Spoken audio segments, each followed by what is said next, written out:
relax. You'd better enjoy your last moments as a bachelor. Who are those people over there? Oh, friends of hers, I think, from that newspaper she worked on. I wish she'd hurry up. I'd like to get the gang back to the newspaper. Well, that's Claire for you, even late at her own wedding. You know, I really hate the lizard. What do you mean? Well, I speak now as her editor, not as a disappointed suitor. Claire'd never make a newspaper woman, and you know it. Oh, I don't know. She dug up more hot social stuff than anyone the Tribune had before. That takes talent. Personality, Hank, my boy, not talent. All right, so I appreciated her personality. You appreciated it. I was the one that brought her to your attention when she was only an $18 a week steno from a hick town. Remember?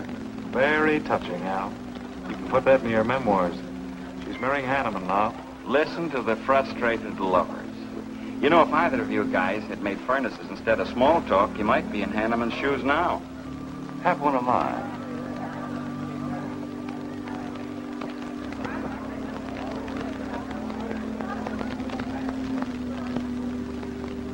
We do have memories, don't we, Les?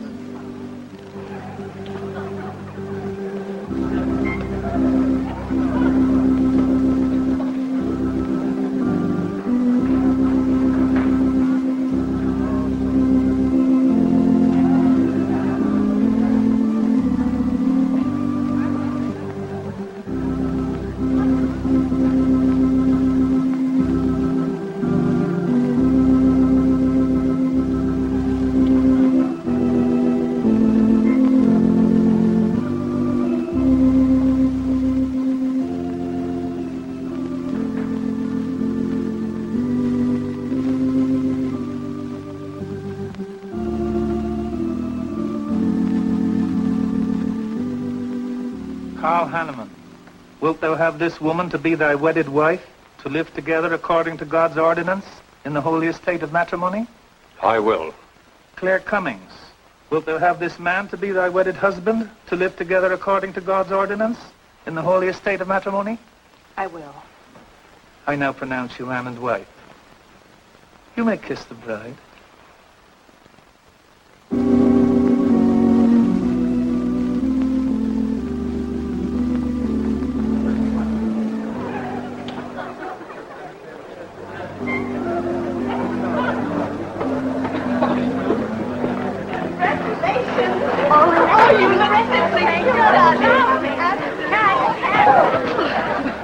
June, don't tell me I'm going to lose another employee. Don't worry, Mr. Doyle. I don't even have a boyfriend. We better go in now and cut the cake. We'll have to hurry, darling, if we expect to catch that plane. I'll be right in. I just want to say my goodbyes to a few of the gang. All right, but hurry. Thank you. Thank you.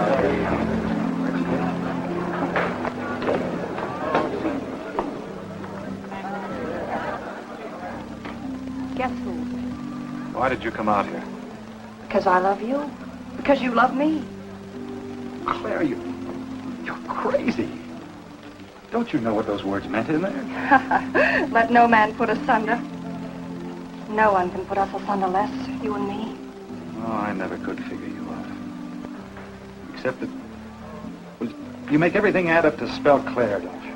Now, darling. You're even getting a sadistic kick out of having me at your wedding, me and the others. But there are no others. Only you. I'll think about you on my honeymoon. I'll write you. Miss me, Les. I know you both will be very happy. I beg your pardon. Thank you. I'm ready with my cameras, Mr. Hanneman.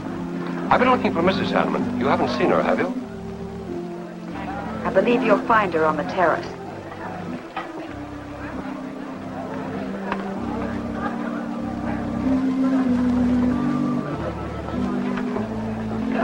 Carl, why aren't you entertaining the guests? I've been waiting for you, my dear. I was detained.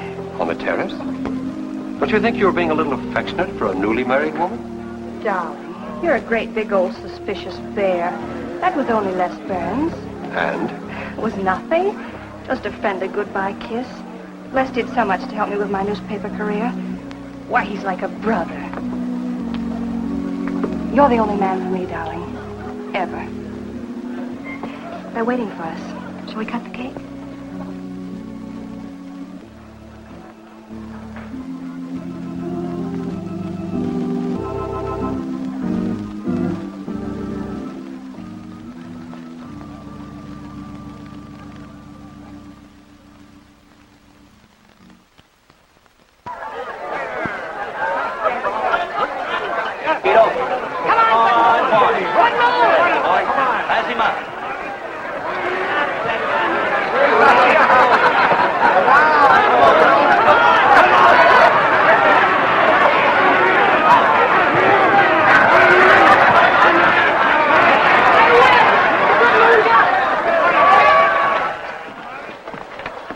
Wow. How much did you pay?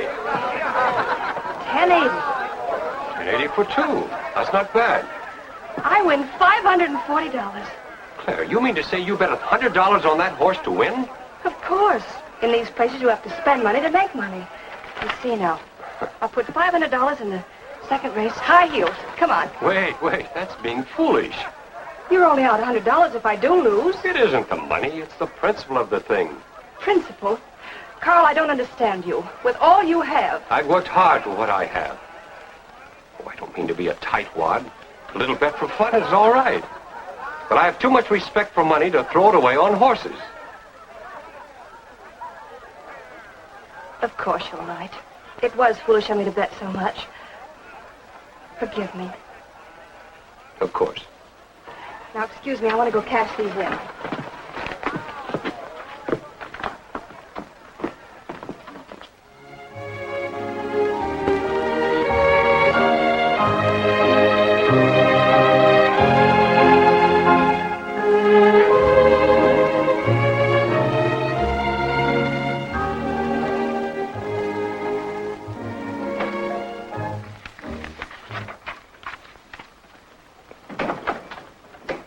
Hello, darling.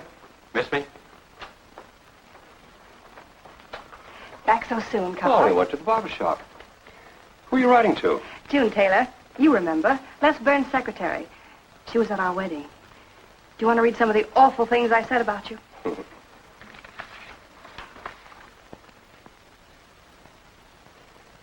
It's hard for me to believe that I'm so lucky as to have a woman like you in love with me. It's true, darling. Every word of it. I'm sorry, Claire.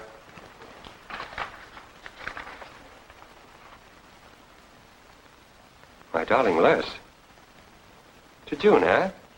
Things are beginning to make sense now. Carl, darling. So that was a goodbye kiss you gave Les Burns. Well, Well, what do you want me to say? nothing.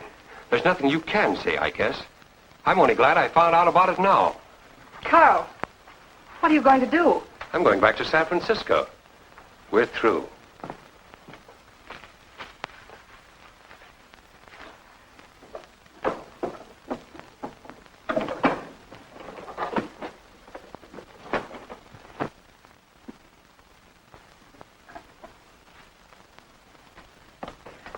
But what am I going to do, Carl? I don't care what you do. But I have no money. Thanks to your great generosity. That was enough for the week's hotel bill. You've got that money from the racetrack. Live on that. You'll not get another cent from me. Oh, no. I wouldn't be too sure of that. I'm your wife, Carl. There are community property laws in this state. It won't be that easy. It'll be very easy when I show this letter to the judge. And I'm starting divorce proceedings in the morning. Oh, Carl, darling, let's talk this thing over. It's so silly.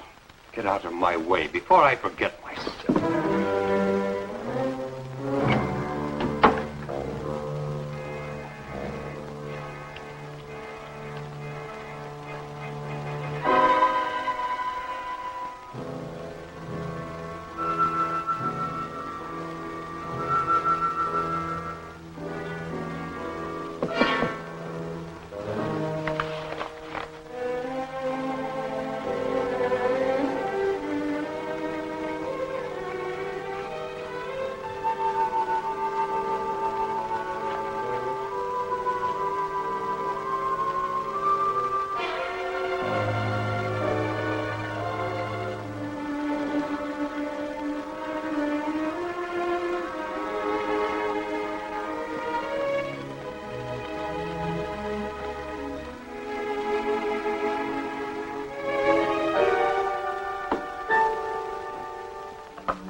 Would you please connect me with a house physician?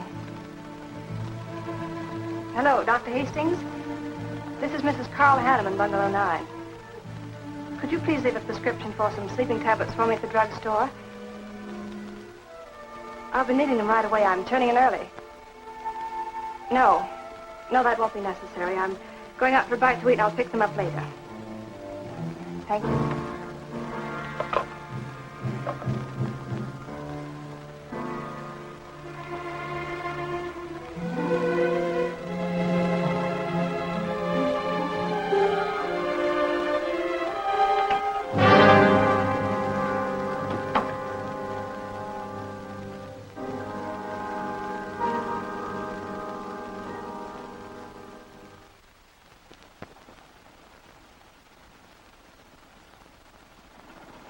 I want a new set of plugs in 42. Okay, Blackie.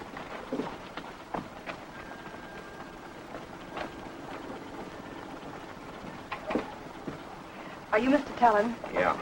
I must reach San Francisco by tonight. I want to be back by morning. Can you make it? I can make it up and back if If what? this weather holds out and my fee is big enough. How much will it cost? 400 bucks.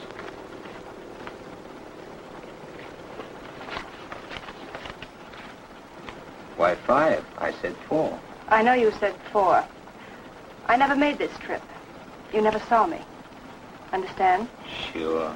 I don't even want to know your name. I'm glad we understand each other. Perfectly. Now, if you wait over there, we'll be ready to leave in a few minutes. Hey, Jack, roll out 41 and let's warm it up. Right.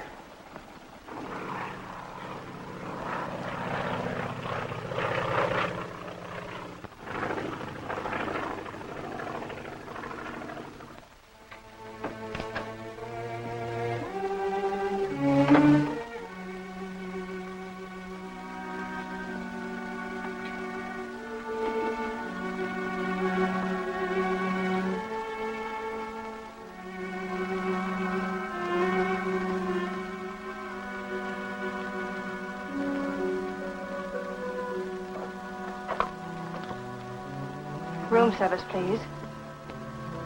Hello. This is Mrs. Carl Hanneman, Bungalow 9. Would you please send a waiter over with the menu?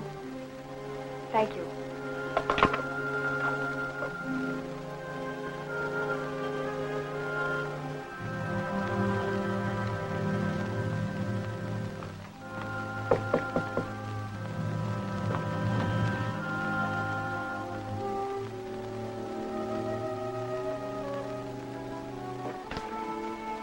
Good morning, Mrs. Hanneman. Good morning, Victor. Let me see. I think I'll take some orange juice and toast, coffee. That'll be all.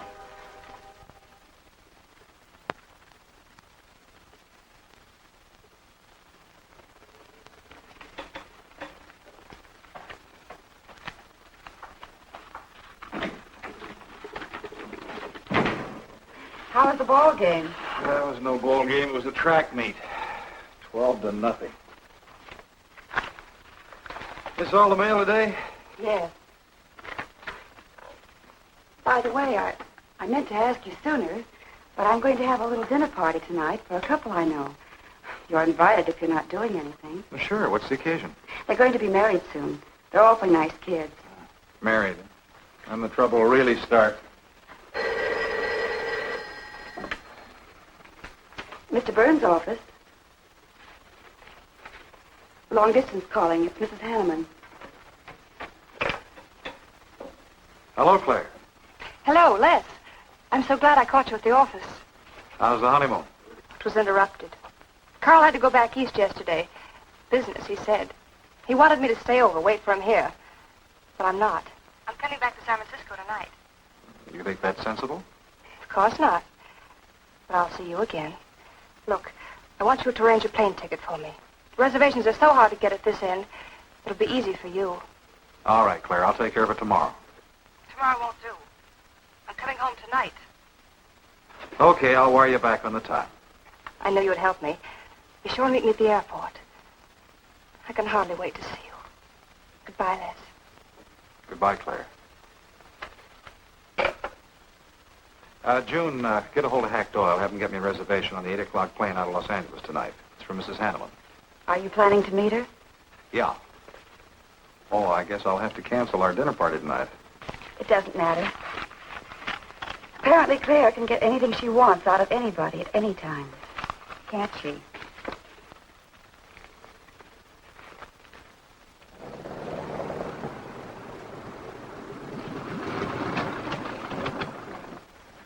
I never thought I'd be back with you so soon, darling. It's wonderful. It's crazy. Then why did you meet me? I don't know. I do. Because you still love me, don't you, Les? I'll get over it. I hope Carl stays in New York for a long, long time. That seems a bit odd. He didn't arrange his business affairs, so they wouldn't interfere with his honeymoon. Yes, I thought so, too. You certain you and Hanneman didn't have some trouble? What kind of trouble could we possibly have had? Quarrel of some kind? Perhaps over us? Now, wouldn't that be ridiculous? Getting him some reason to doubt me just so soon after we're married? What do you think you're doing now? You don't feel sorry for Carl, do you? No. No, I don't. But I should. Look, let's forget all about him. For a few days, anyway. Take me home, I'll change, and you can take me out to supper. Claire, I'd rather not go to the house. But I must freshen up, darling. I really must. You want me to be beautiful, don't you? Just for you? You are beautiful. See? There's nobody home.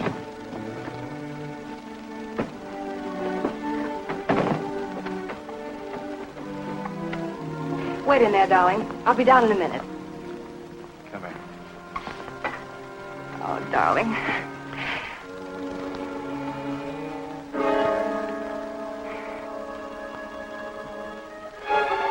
Les, what is it? Stay here.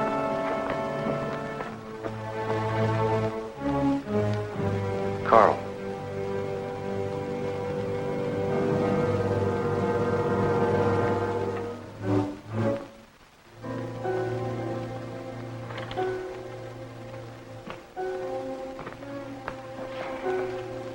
Suicide.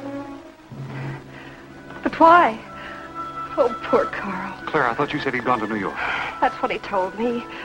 I don't understand it. Why should he do such a terrible thing? You probably know as much about that as anyone. It's going to be one of the first things the police ask you. You can't stay here, darling. I'll take you over to Hack Doyle's. Where's your telephone?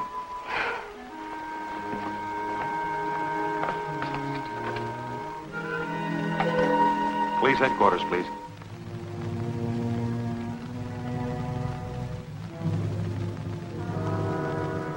I thought of you and Hack right away, Mamie, and brought her over here. I hope you can put her up for tonight. Oh, of course. You can stay as long as you like, Claire. Thank you, Mimi. You're very kind. It's just too incredible. If you'd had any earthly reason. We were so happy. So very happy. And now there's... Oh, Hack, Claire's going to stay with us for a few days. Good. Plenty of room. The police are over there now. Murdoch said he'd stop by here later. You sure it was suicide? Fairly sure. The man in Hanneman's position, a beautiful wife and all that money? I don't get it. I don't either.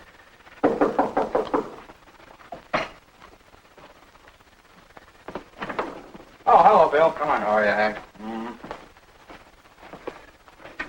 Hello, Claire. Hello, Bill. Sorry this had to happen to you. Sit down, Captain. How about a cup of coffee? Thanks, Miss Doyle. I won't annoy you for long, Claire. Just a few questions, routine. You know how it is. Of course. Les gave me most of the details over the phone. Your husband, by the way, has been dead for nearly 24 hours. How did it happen that Burns met you at the airport? He didn't happen to. I phoned him from Los Angeles. How come? Well, I was arriving late and alone. I knew Les would pick me up. Do you have any theory as to why your husband came to San Francisco after telling you he was going to New York? No. I didn't know anything about the business. The gun, of course, was Hanneman's. We checked the serial number. Funny there are no powder burns on the coat. Bill, a suicide doesn't always press a gun against his body. In that case... There would be no powder burns, I know. Do you know of any reason why your husband should have taken his life? No, I don't. Anything wrong with his health? Not that I know of. But that could have been the reason. Had you quarreled? Oh, no. No, we never quarreled. Believe me. Throughout every minute of our married life, we were supremely happy. The entire week, huh? Well, that's all for now. I may want to talk with you again later. Where will you be? Right here with us. Thanks. Bill. Yeah? You found fingerprints on the gun, of course. I mean, Hanneman's prints. Uh-huh. Clean as a whistle.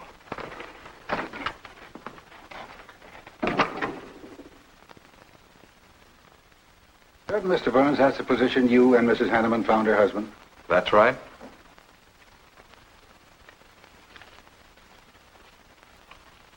One more question, Mr. Burns. Your testimony at the coroner's inquest said you touched nothing. That's true. Then how did you know the man was dead without feeling his pulse or heart?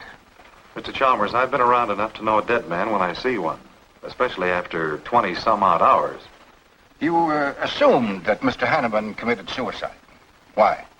Well, everything points to suicide. Not in my assumption, Mr. Burns. Mrs. Hanneman, you say you saw your husband alive on Monday afternoon, and then the following night, which was Tuesday, you saw him again. Yes, but he was dead. I've told you everything. You don't need a weather vane to see which way this wind is blowing. Was it customary for the servants to take a vacation whenever Mr. Hanneman left on a trip and leave the house empty? Well, I don't really know. I didn't give orders to the servants. Carl, Mr. Hanneman ran the house. I hadn't moved in yet. I see that you also assumed that this was a suicide. Naturally, it couldn't have been anything else. That's what Mr. Burns said. According to the police scientific detection laboratory, the pistol found near the body was the one used in the death of your husband. But they found no powder burns on the clothes of Mr. Hanneman, nor fingerprints of any description on the gun. Furthermore, it was brought out that Mr. Hanneman couldn't have fired the gun because in making certain tests of his hand for traces of powder marks, none was found. Just what are you driving at? Simply this. Carl Hanneman was murdered. But unfortunately, I hadn't enough evidence to hold either of you. You were out of town, and your alibi was proven. You're free to go.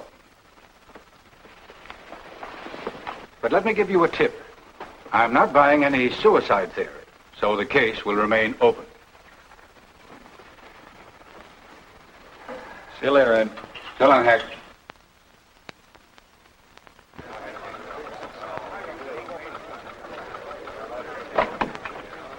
Good morning, Les. Just the guy I want to see. Yeah, about what? Oh, I've been assigned to do the follow-up on the Hanneman case. Oh, how'd you draw that? Oh, I asked for it. Be a dull job because there isn't going to be any follow-up. Just an ordinary suicide. Are you kidding? I never smelled an odor of fish so strong in my life. No fingerprints on the gun, and you call it suicide. So what? What makes you so sure? Can you give me a good reason for Hanneman killing himself? No, I can't.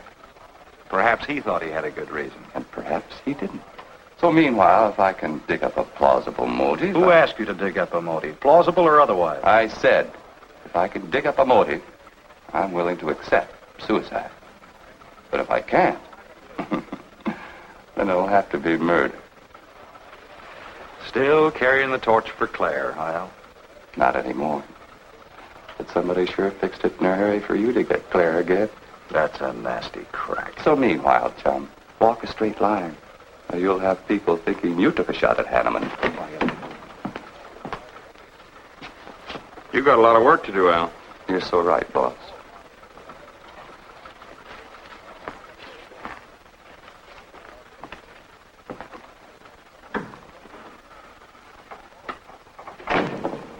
Sorry, Hack.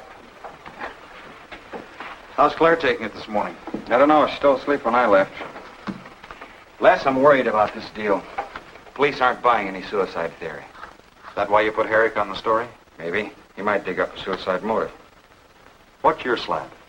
Well, Hanneman killed himself. Nice try, Hack. You're about as subtle as a punch in the nose. You think Hanneman was murdered, don't you? Maybe I'm protecting someone. It's possible. But I'd like to protect someone if it isn't suicide. Like who? Like you. Who had a better reason? Hanneman's death meant that you'd get Claire back and $1 million odd. That makes sense to a lot of imaginative characters around this town. I don't believe it for 1 second. But I still think it's safer to sell the suicide theory if Harry can dig it up.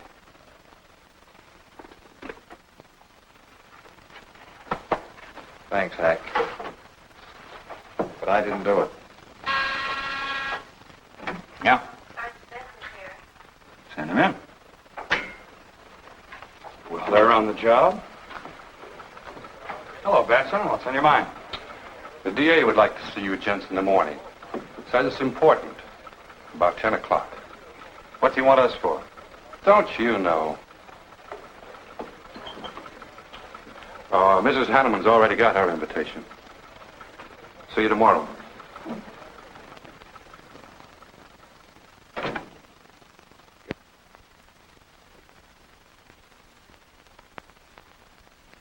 Eric really revels in pouring it on. Well, it's news. Nobody's been hurt. Yet. By person or persons unknown. Could have been worse. The DA certainly tried hard to tag it on somebody. Tell me, Hack, do you think that Claire could have shot her husband in some way? No. She was in Los Angeles the night he was killed. DA couldn't shake that, and... Good morning, everybody. I hope I'm interrupting something important. Hello, darling. You look tired. Hello, Hack, dear. Good morning, Claire. It's a pleasant surprise. What can I do for you? I came to get my job back.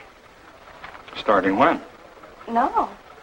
Well, after all that's happened, don't you think you should have a little rest? Rest. Why, working will be the best thing in the world for me. It'll keep me from thinking too much about poor Carl. After all, I must carry on. My life is still ahead of me. What's the real reason? Well, I do need a little cash. I have the house and my clothes, but I just won't be able to live on the widow's compensation the court will allow me. You wouldn't want me to have to sell my clothes in order to eat, would you? Oh, no. After all, I've made other arrangements about your column. Beth Warnock's taking it over. You are still the boss, Hack. Les, darling, wait outside for me. I'll be out as soon as I've had a heart-to-heart talk with Hack. I know. You might as well say yes, Hack. I've had these heart-to-heart talks.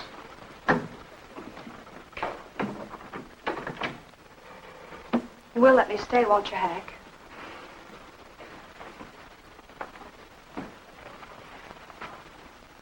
Yes, but I was hoping you wouldn't ask it.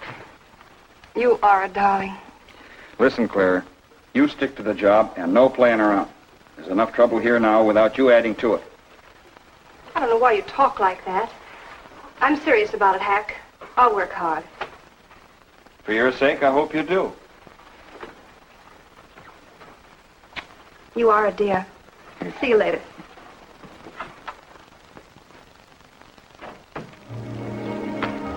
Well, see you later, Al. All right.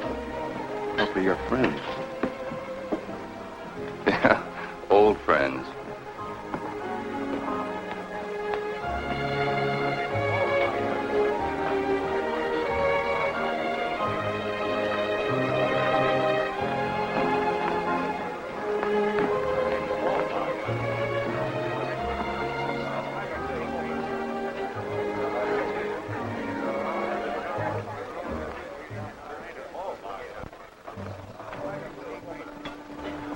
Two martinis, please.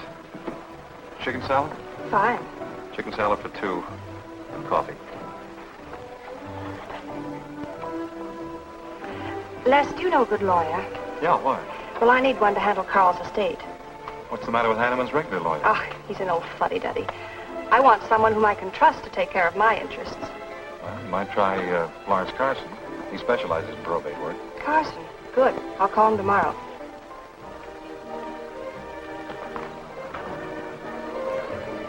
Do I know that man over there? You should. It's Stanley Mason. Our paper's backing him for Congress. Of course. Why, the pictures on his campaign posters don't do him justice. You know, I never could figure that guy. Every time I see him, he's with a different girl. So? Oh, we'll have 4 Manhattans. Make them half French and half Italian vermouth.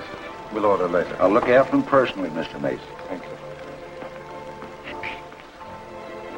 Stanley, isn't that Hanneman woman over there? Yes, she's very attractive, isn't she? Well, if you like the type. Why wouldn't he be a good man to handle the estate? No. He's too tied up with his election campaign. What are his chances, Les? I'm going to Washington. Pretty good. Why? That makes him important. I've got to have someone with influence. He looks like the kind of a man who could get things done quickly. Capable enough, I suppose. Probably make a good representative. Personally, I just don't go for him. I want you to introduce me to him. You can do better. Oh, darling, don't be stubborn. I want to meet him. When you want something, you want it right now, don't you? You know what I really want, Les. I know. A fine old name like Hanneman, carload of dollars, social position, the tops. You're forgetting the most important thing. You see, that's just the frame. You're the picture in that frame. What's that about a frame? Sergeant Benson, won't you join us? No, but Burns here can join me. Been looking all over for you. The captain wants to have a little chat. Now. What is this, a pinch? No, just an interview. It won't take long. It's too bad you couldn't have found me at 10 o'clock this morning. I was in a dentist's chair. I'm sorry, Claire. It's all right, darling. I'll wait for you here.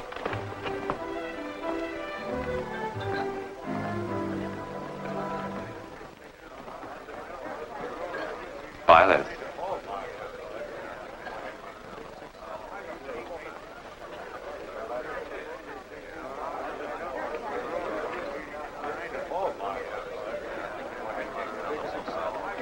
Hello, Al. Don't tell me they finally grabbed Les for murder. Wouldn't you like to hear me say yes? Yes. Well, don't stop the presses. Yet. You're the most composed dame I ever saw. I don't believe you give a hoot whether this case ever gets solved. Oh, but of course I do. Really. Say, Al, how well do you know Stanley Mason? Quite well. I've planted some of his propaganda. You can do me a favor. A big favor. I want to meet him.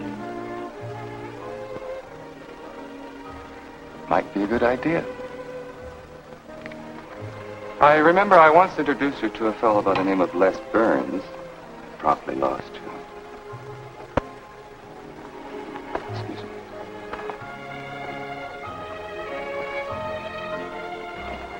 Stan, how are you? Well, hello, Al. Say, I have a young lady over here I'd like to meet you. Just take a minute. Well, all right. Excuse me? Excuse me. Claire, this is Stanley Mason. This is Hanneman. I'm so glad to meet you, Mr. Mason. How do you do, Mrs. Hanneman? Won't you sit down?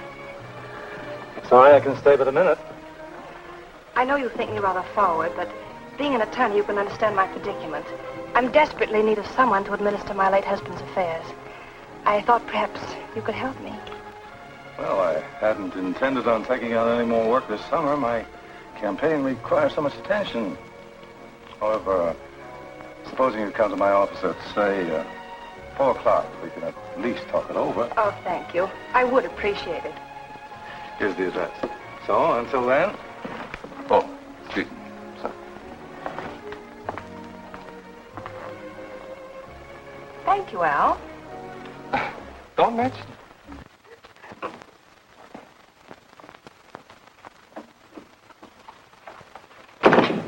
I found him, Cap. Right where I expected. With the grief-stricken widow. Only if she's grief-stricken... Skip it. Les, my boy, have a seat. Last time it was hello, Burns. Today it's Les, my boy. What do you want? You know, I just wanted to chin a bit, will you? Oh? I didn't know I was that interesting. You live out in the Hanneman neighborhood, don't you? No, and you know it. But you go out to that neighborhood quite often, don't you? Yeah, so what? To visit friends.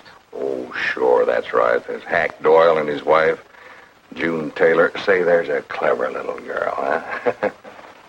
Your secretary, huh? Since when have you become so interested in my secretary? I thought you were a happily married man. Weren't you out in that neighborhood the night Hanneman was shot? Monday night? No, I wasn't. I played gin rummy with the boys in the press room. Went home to bed about 10 o'clock. You read the testimony, did the checking. Come on, Murdoch, what's on your so-called mind? Funny, we can't find any record of where you were between 10 o'clock and 8 the next morning when you had breakfast at Drake's coffee shop. Nobody saw you around your apartment house. Nothing so strange about that. People in my neighborhood mind their own business. I spent the night sleeping. You got an edgy temper today, Les. Aren't worried about anything, are you? I'm annoyed. Until you and the DA get this thing settled, nobody will get any rest. We may have the answer quicker than you think. The police expect to apprehend the criminal within 24 hours. Shall I quote that? You can write out the gags, Burns. You've been crazy about Claire for a long time, haven't you? That's right. You thought she was going to marry you. Then she married Hanneman. That must have been quite a jolt. I won't deny that either. So you must have been pretty sore at Hanneman for beating your time. All right, I suppose I was. You know, Burns, you've given out with all the motives a man needs for killing another. You don't need motives, Murdoch. You need evidence. Evidence? You just told me that you weren't near the Hanneman home last Monday night. I wasn't. And how do you account for your cigarette case being found on the Hanneman garden, still wet from Monday night's rain? I don't have to account for anything. To throw cold water on your mastermind, I tossed that away right after the wedding. Anything else you want to know? No, that's enough. Next time, be more careful when you talk to the captain. Listen, Mr. Benson, if I've hurt the captain's feelings or yours, arrest me. And I can sue, and you'll be back writing tickets for jaywalkers.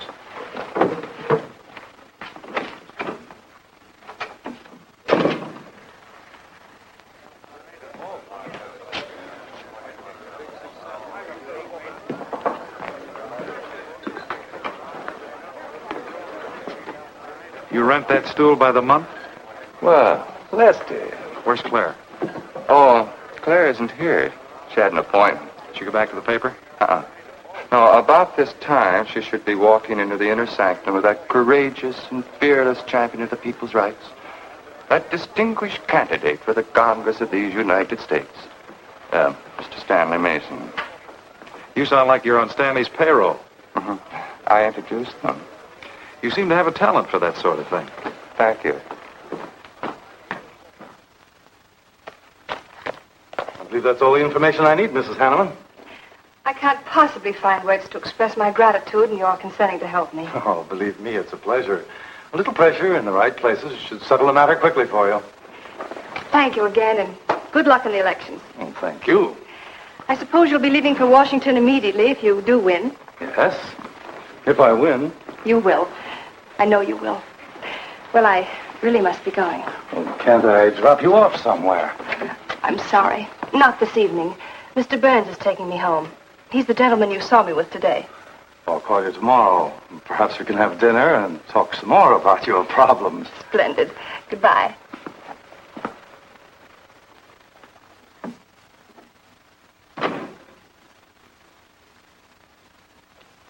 Look, Claire, don't you think you ought to stay over at Hack Doyle's a little longer? Might be unpleasant. Oh, don't be ridiculous. Come on. Oh, Robert.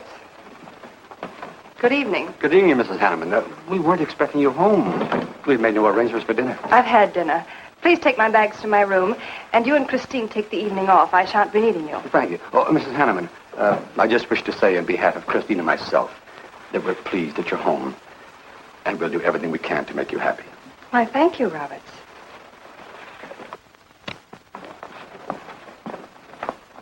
Well, come in, darling. You aren't afraid of Carl's ghost, are you?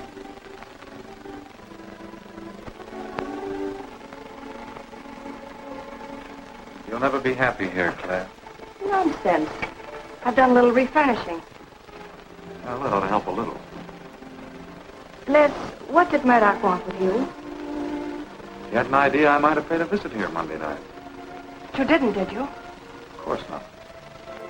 It also seems I had a motive to kill Carl. But of course you did. If you were that kind of a person. Murdoch's only fishing. Well, he knows I've been in love with you for a long time. I told him. You told him? Why not? It's true. You want them to keep working on you, so they'll stay away from me. That's it, isn't it? Yeah, that's it. I said I'd stand by. And you have. And I love you the more for it. You know I do love you, don't you, darling? I think you do, Claire. In a peculiar, mixed-up sort of way. I never should have married Carl. I didn't really love him, but he offered so much. Things I never had. But that's all over now. No, it's not over. And it won't be until they find his murder. They will. And there'll be nothing to keep us apart again. Ever. Claire, if I could only sell myself on that. You've got to, Les. You've got to.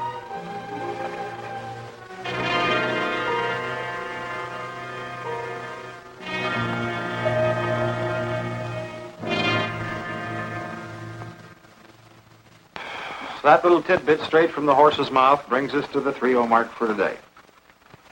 See you around about this time tomorrow. Les Burns. You're pretty sharp today. That's the best column you've done in 2 weeks. Thanks. You say so, it must be all right. Hi, pal. Hello, Harry. Hear about your girlfriend? They dragged her in this AM. Huh? Murdoch and the DA gave her quite a going over. Lawyers charging to the rescue, Les. Stanley Mason already beat you to it. What do they want with her, Al? Well, it seems they had a hunch Claire made a fast round trip into town the night her hubby joined his ancestors. Seems they thought her alibi about being in L.A. the whole time was the bunk. Oh, that's ridiculous. Oh, is it? Well, you'd know more about it than anyone. Jones, put that through, please.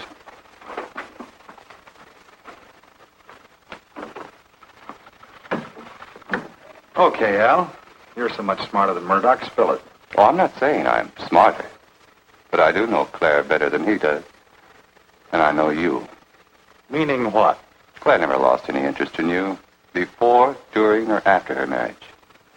And that doesn't prove it happened. With all that wampum at stake, this whole thing could have been planned weeks ago by both of you. I'm fed up with your dirty cracks. Now get out! Wait a minute. Look, Junior, one of these days I'm going to be too late and you're not going to have any teeth. Mm-hmm. You're so right, boss.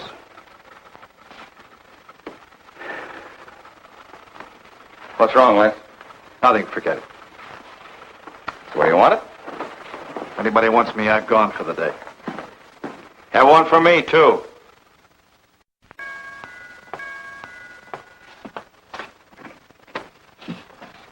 Where's Miss Hanneman? I gotta see her. She in?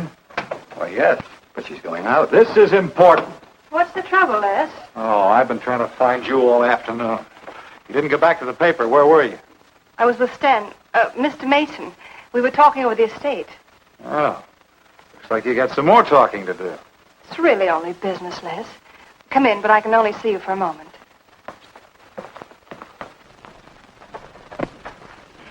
You've taken on quite a package tonight, haven't you, Les? Oh, I've had a few drinks. Sitting over at Renard's. Been thinking things. Crazy things. About me? Yes, you. Murdoch and the DA asking you all those questions. It's nothing to be disturbed about. I'm not so sure. Why do you say that?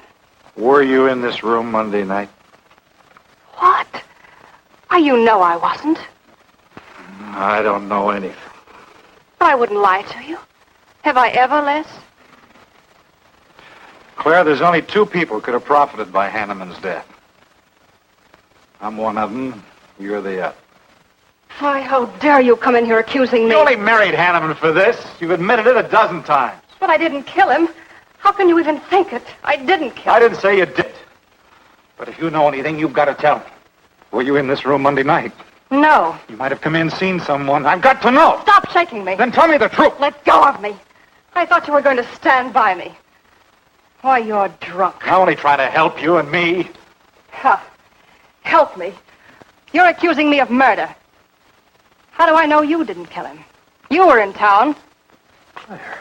I've as much right to accuse as you have. But I'm not accusing you. Get out of this house. I once said I couldn't figure you out. I can now. You're not a normal woman. You're not warm. You're cold, like ice. Yeah, like ice. Blonde ice. Get out of here.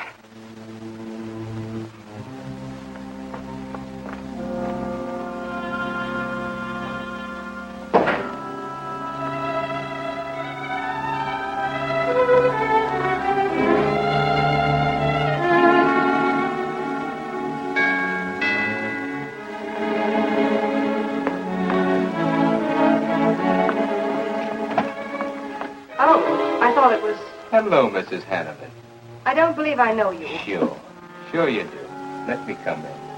We can talk better inside. In there. Now, what do you want? Well, I saw your picture in the paper, and I found out who you were. I figured we could make a deal. Deal? I was going to call on you last night, but you had company, and I had to see you alone. What kind of a deal? Seems that plane ride last Monday night returned big dividends. I paid you to forget me. I thought I could trust you. Sure you can trust me. But it's hard to forget murder for any $100. Why, you dirty double... I don't like that word. All right, we'll forget what happened to Hanneman. I'll go along with you on that suicide story. That is providing there's a little consideration of, let's say, 50 grand. $50,000? Why, I don't have that kind of money. This estate's in probate. I won't receive a thing for months. I can wait. But in the meantime, I'll take this. I know a little man who'll lend me money on it. All right.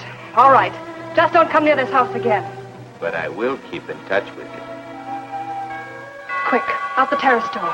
And don't forget, Mrs. Hanneman, I'm not kidding about that 50G.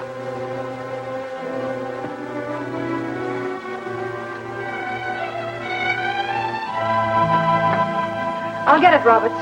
Yes, ma'am. Stanley, darling. Thank you. Well, he isn't at Bernard's either. Oh, I hope nothing's happened to him. He'll turn up when he runs down or runs out to go for drinks. Say, you write his column all by yourself? Somebody had to do it. I hope it's fit to press. It's good. Nice of you to cover for him, too. Do you really think he's all right? Sure. I'll find him later. Don't worry about Les. He's probably getting more poison out of his system than he is into it. I hope.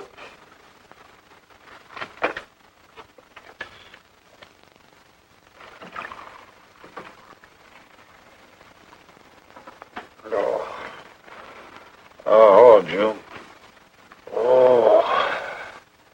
See if you can give me another head, will you? This one's not going to do me much good. You certainly had a little trip for yourself.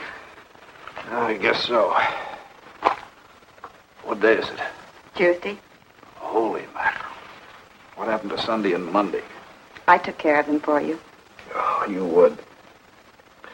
Who found me, Hack Doyle? No. Claire. Claire? Mm-hmm.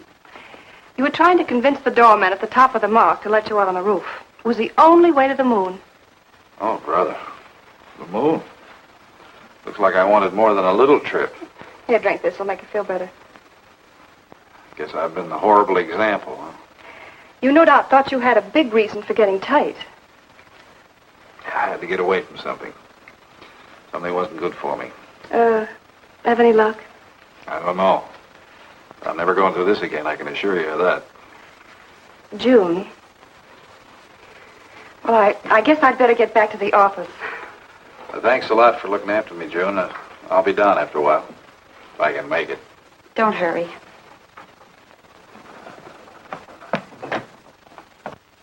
Les, I wonder which hangover you'll recover from first.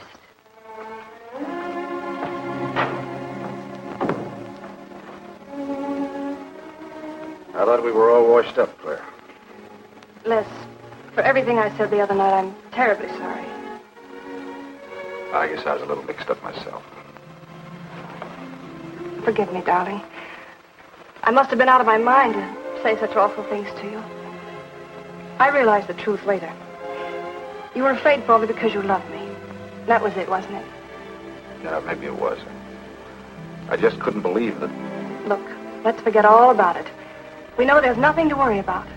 There never was. We know that, don't we, Les? Sure, Claire. Sure.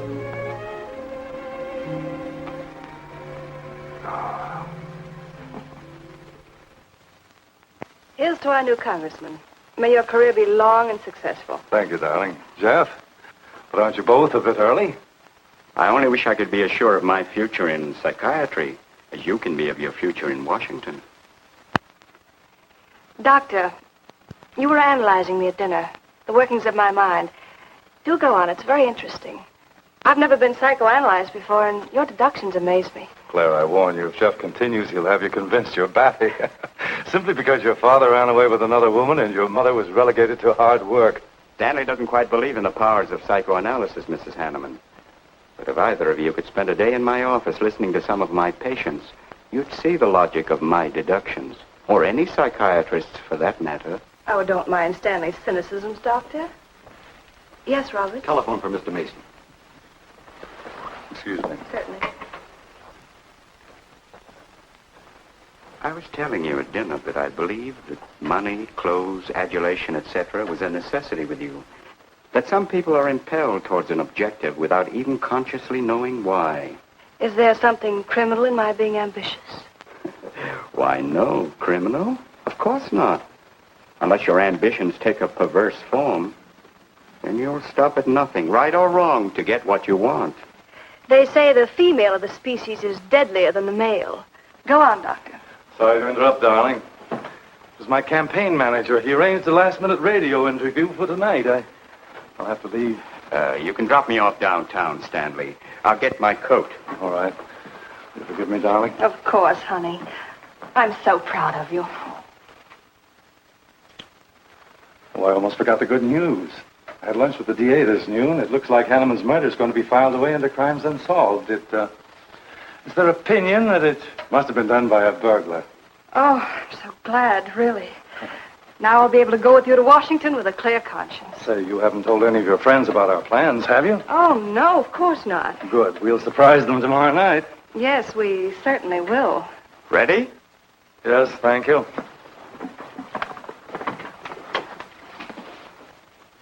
Good night, Claire. Good night. Mrs. Hanneman, please don't take my mental probing too seriously. You're a very charming hostess. So don't worry. I never worry. Good night. Good night.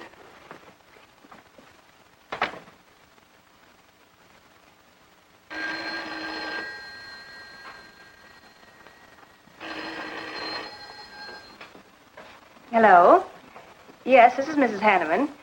That's all right, Roberts. I'll take it. Hello? Who? How dare you call me here? I had to. I'm in a jam. I need some dough, and you've got to help me. The estate isn't settled yet. I told you I don't have any money. Don't give me that. You're a smart girl, and if you haven't got it, you know where you can find it. I need at least a couple of grand now and tonight, or else I go to the cops. I got nothing to lose. I have about $700 cash in my jewelry. All right, bring it along. Meet me at the end of the Oak Valley Road. Be there in 20 minutes.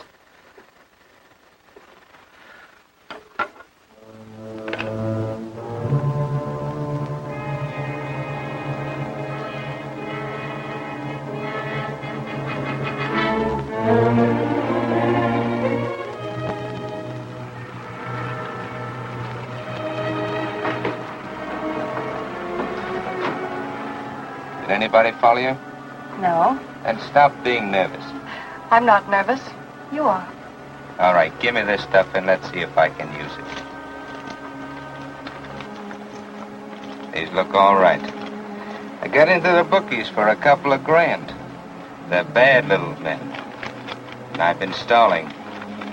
Tonight they told me, pay off or else.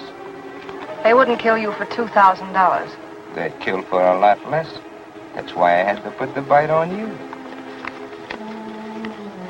Thanks, Mrs. Hanneman. I wouldn't double-cross anybody. Not unless I had to. I wouldn't double-cross anybody either, Blackie. Unless I had to.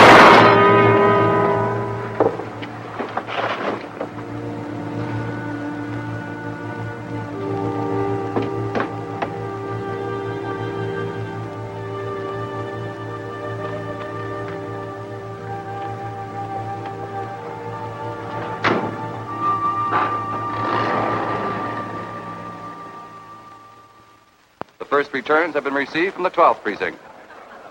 Mason, 311, Jeffers, 282, and Allen, 91. That just about cinches it. If I can do that well in the 10th, I can carry them all. My gratitude, Doyle. Without your paper in back of me, I wouldn't have had a chance. Think nothing of it, Mr. Mason. We're glad we backed the right man. Well, it looks like you're in, Mr. Mason. Congratulations.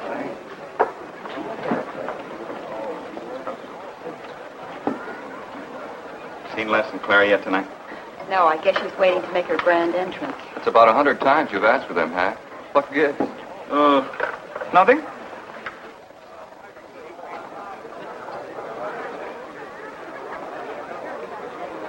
Mr. Doyle, looks like we have a new congressman. Yes, it does. I'm sure he's going to be a good one. I hope so. We backed him. Hello, Claire. Hi, Les. Hi, Hank. Oh, good evening, Claire. You look stunning, as usual. Thank you, Stanley. Oh, hello, Les. Thanks for being Claire for me. Big night, huh? In third place is Jeffers with 162, Allen with 142, and Mason 300 even. That's how big it is. Come on, Claire. I want you to meet some folks. You'll find drinks in there. Look, Les, there's something on my mind. I want to tell you about it. You better have a drink first. Sure.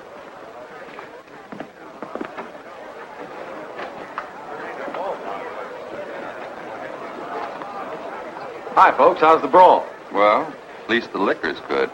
Well, Junie, aren't you a pretty thing tonight? Well, it's about time you noticed me. The trouble with you men is you always have ink in your eyes down at the office. Have a fresh one? No, thank you. This will do. Les. I'll talk to you for a minute. Excuse us. What gives? Did you come with Claire tonight? No, I came with my Aunt Martha from Penobscot. No, I'm serious. You saw her come in with me. You better get her out of your system, but right now. What are you talking about? Things are fine with us now. She couldn't be sweeter. You should have seen her earlier, helping me get things ready for that little party up at my place tonight. How about a speech, Mr. Mason? We haven't had one. Come on, Stanley. Yeah, give us a speech. That's all I need. Now, wait a minute. Speech? All right. If you want a speech, you shall have it. Ladies and gentlemen, I want to introduce to you a very lovely young woman, better known to you as Claire Cummings. I am happy to announce that she's bestowed upon me the great honor of consenting to become my wife. This is a dirty, low-down trick, but I'm glad it's happened. Someday I'll tell you why.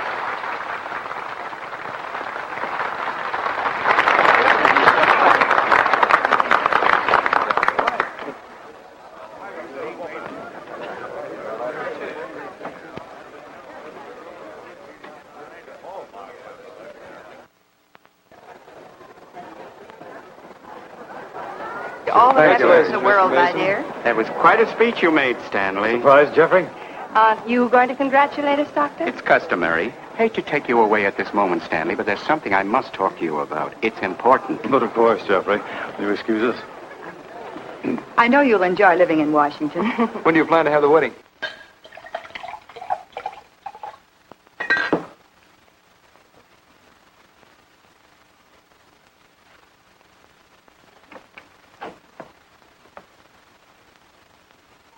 Don't look at me like that, darling. And what are you doing here? I wanted to see you alone. Sure, not a husband in sight. Dead or alive. I didn't have a chance to explain. No one can put us asunder, Les.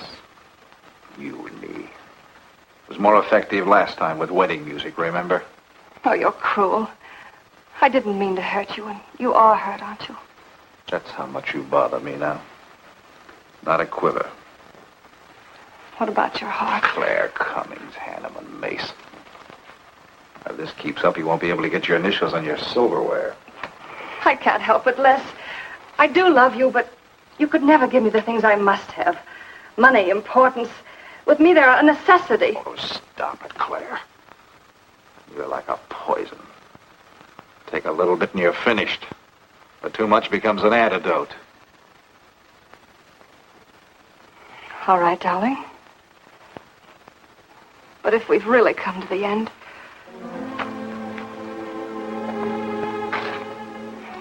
Stanley. Do you mind, Burns?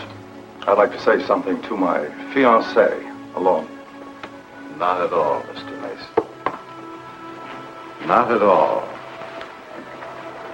Go right ahead.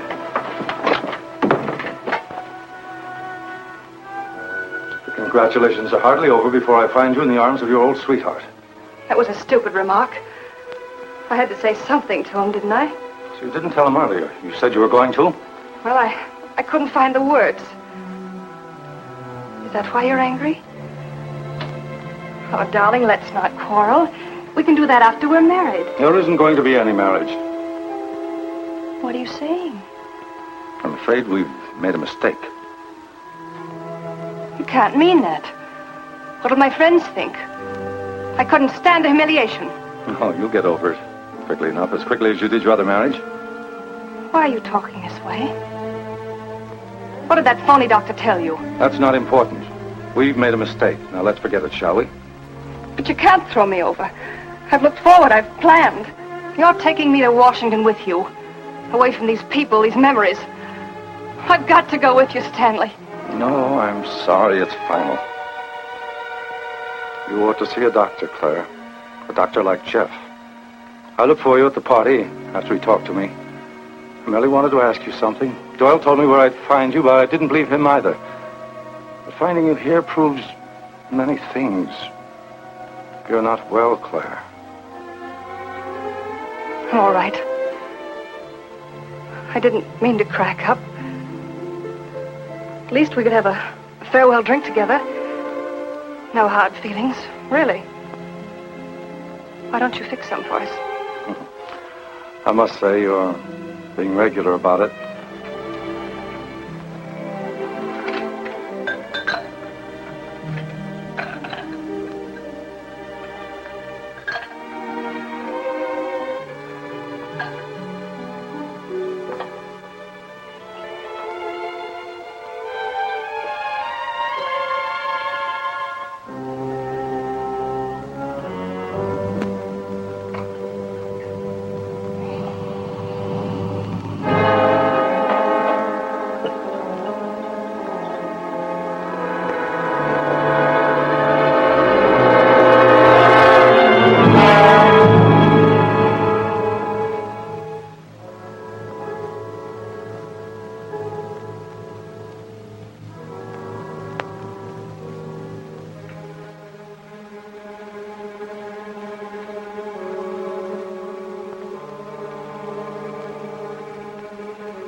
Claire.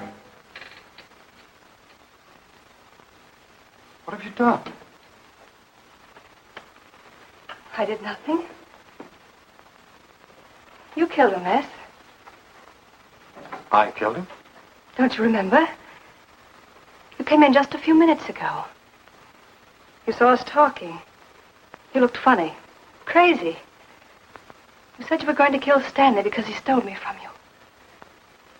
So you picked up the knife and you stabbed him. You're out of your mind. No, I'm not.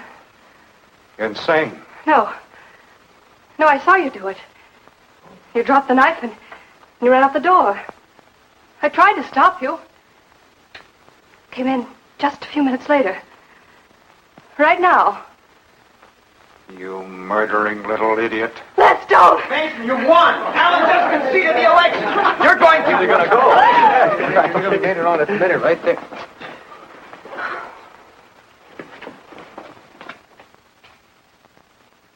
So you see, Doctor, the evidence is really stacked against Les Burns.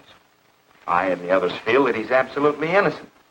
Now, I asked you down here to see if there wasn't something you could do to help us prove Les is innocent and Claire's guilt. Because just as sure as my name is Hack Doyle, she's framed him. I agree with you 100%. I am positive that Mrs. Hanneman killed Stanley. But because of her testimony and finding the knife in Les's hand when you arrived at the scene, the police could come to only one conclusion. Surely there's something you can do to help him. He's innocent. I know he is. Look, you were once connected with a big city police department. Then you must have run across cases of this sort. I know now that Claire Cummings is a nut if I ever saw one. Yes, you're right, Mr. Herrick. I'll at least have a try at it. I'm just as interested in finding Stanley's murderer as you are in proving Mr. Burns' innocence. Now, I have a plan that might break her down.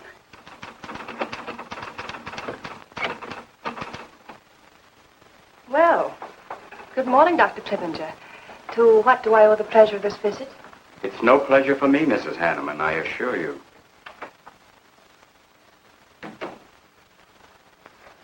I just came to ask one question. Why did you kill Stanley Mason? What? How ridiculous you are, Doctor. Am I? You see, I had a talk with Stanley last night concerning your betrothal and advised him against it. It's safe to assume that when he came to tell you there wouldn't be any marriage, you killed him in a fit of anger and then concocted a story to implicate Mr. Burns. It's the most absurd accusation I ever heard. You seem to forget that Les Burns' fingerprints were found on the knife and that he was seen standing with it in his hand. But please have all the facts, Doctor. Not all of them. All they need to convict Les Burns. Do you mind if I finish my column? No. Why, no.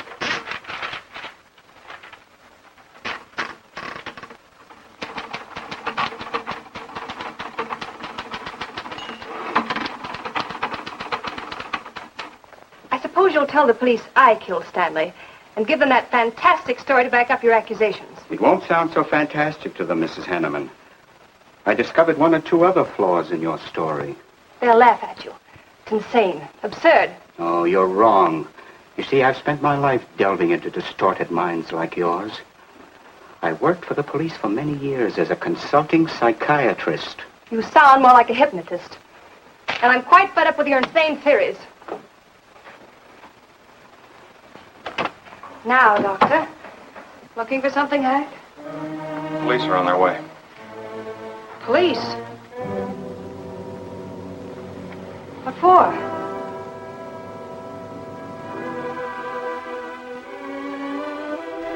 Oh. I see the three of you dreamed this one up. Well, as long as you're going to have me arrested, you might as well read my last column. Go ahead, read it, Hack. Read it out loud. I killed Stanley Mason. I killed Carl Hanneman. I killed Blackie Talon. You didn't know about Blackie, did you? You hid that story on page 5. Unsolved robbery and slaying. I killed Stanley Mason because he no longer wanted to marry me. Stanley Mason was the top of the ladder for me. The top rung. I had money. And now I was going to have position. He was taking me to Washington with him. I could leave then without making the police suspicious. Clever of me, wasn't it? Why did you frame Les Burns? Why? Because he caught me with blood on my hands. Because at last even he had discarded me. I never loved any of them. You, Al, Hanneman, Mason. But Les, I wanted to hang on to him. He was of no use to me, but I couldn't let him go. Maybe I did love him. Hello. Miss Cummings? No, she's off. I'm glad you confessed, because you never could have gotten away with it much longer. I would have, but to you, Dr. Clippinger. You with your slimy scientific snooping. As soon as you came in, I realized it was you who turned Stanley Mason against me. You sent him to his death just as much as I. Sit down, Claire. Why, but for you, I'd have everything I ever wanted in life. I hated you, because you were the first man who ever saw inside my mind. And I'm gonna kill you. Let go of my arm!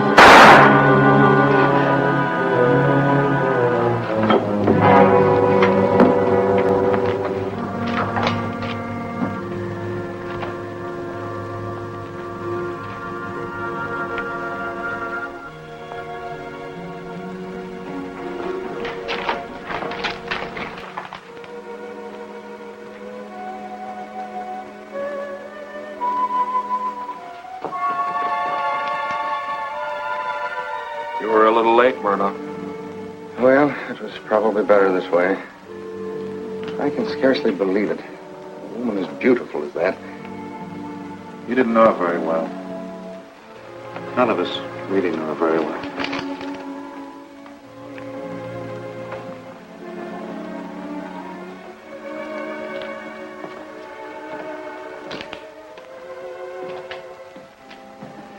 She wasn't even a good newspaper woman.